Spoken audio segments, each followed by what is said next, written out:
Thank you so much, Jeff. Really appreciate that you are sharing your experience and leadership lessons with us today. Jeff is former CFO of Oracle, CEO of Alex Technologies, and also currently board member at Kaiser Permanente, Okta, former board member at Booking.com, and also at a few other companies. And Jeff is also a lecturer at Stanford, teaching a course on startups with Steve Planks.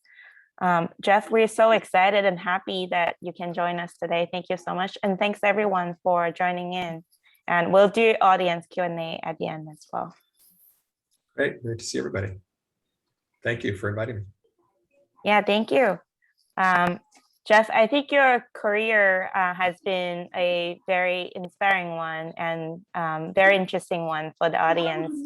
I think you have been in management consulting as well as in investment banking before becoming CFO at various tech companies. Would you mind sharing, how did you navigate the career transitions after Yale and Stanford, and how did you progress in different industries to become leader in an industry? Sure. Well, first of all, thank you again for inviting me. And I know some people on this call are Yale alumni. I was Yale class of 1977 in Saybrook, went directly to Stanford Business School, and ended up on Wall Street working for the First Boston Corporation, which is now Credit Suisse, doing media industry mergers and acquisitions. So what a number of people do after college or business school is they join what I call academy companies, like consulting firms, investment banks, at this point, probably Google and Facebook or companies like that, where they have great training programs. And early in your career, you get a chance to just learn the basics of business and a function like finance or marketing, things like that. And from First Boston, one of my clients was a television programming company called King World Productions, which did Wheel of Fortune, Jeopardy, and the Oprah Winfrey Show. So it was a public company with 3 hit shows, and they had an accounting CFO and they wanted a Wall Street CFO. And so I knew about the media industry, I knew about finance. I had never been a chief financial officer, but they took a chance on me, and because they knew me, they hired me to be the CFO of King World. I was 32 years old and the CFO of a New York Stock Exchange public company that was very profitable, and that was my big break to get that job. And then once you're a public company CFO, whenever any other company does a search for a public company CFO, you're on a list of potential candidates. And so I got all my other CFO jobs after that. That's amazing. Become CFO at a public company at 32 years old. What were the key things, like either hard work that you have done, results you have produced, or skills, personality traits that you think that contributed to your becoming CFO at such a young age?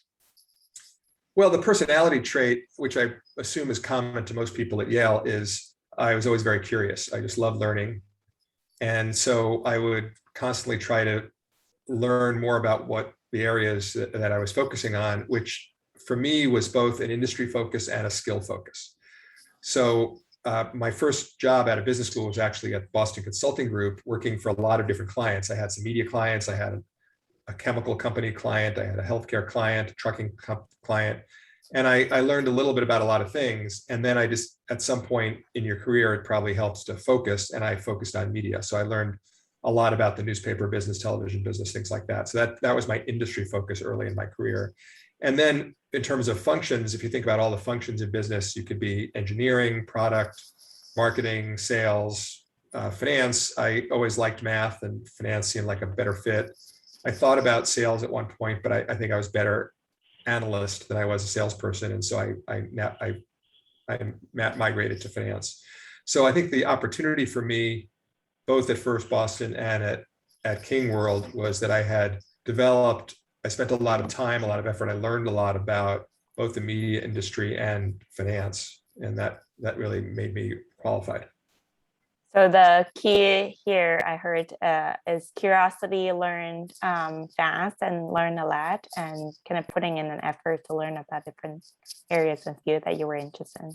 Exactly. And there's a concept that people talk about, which is having a profile of a T from a learning point of view, which is, if you think about just visualizing a T, where it's a thin horizontal thing, and then it's deep in the middle. So you know a little bit about everything, and then you know a lot about one thing.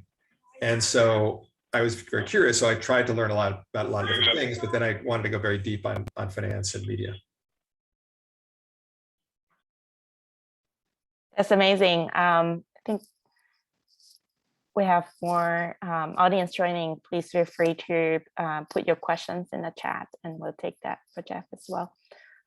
Jeff, we also want to learn a little bit about, like, are there fun facts about you that you would like to share? Well, you may have noticed that my name is Jeffrey Epstein. I know everyone's off video here, but put in chat, does everyone know who the other Jeffrey Epstein is? Just put something in chat, if yes or no. You know there's another Jeffrey Epstein out there? So one person, Dr. Kong, I don't know, I'm not sure I'm pronouncing that right, said yes. What have other people, have everybody else heard of the other Jeffrey Epstein? So it's a little unfortunate, because the other Jeffrey Epstein is a pedophile and was arrested and committed suicide. So it turns out that I've never met him, but we had mutual friends, and one of my friends is the CEO of a company, and about 20 years ago now, my wife got a phone call at home from an administrative assistant asking, when is my plane going to come to pick up this friend? And my wife answered the phone and said, excuse me, what are you talking about? She said, well, is this Jeffrey Epstein's house? Yes, it is. Well, Jeffrey Epstein is flying my boss out to Europe, and his plane's leaving from the airport. When's he leaving? My wife got very confused. She said, my husband doesn't have a plane. So it turns out that person knew both of us, and the assistant called the wrong Jeffrey Epstein. And my wife was very upset for a while. She thought, hey, Jeff, why don't talk to me, Jeff? You know, why don't you have a plane? And now she doesn't say that anymore. Now she's pretty happy with me. So I'm sure your wife is very happy with who you are, and and you also now, have for a while she would have liked a plane. And you have beautiful kids and grandkids and etc. So yeah, thank you. It's a little bit dark humor there. Yeah. Right. Back to more serious things on career and leadership learnings.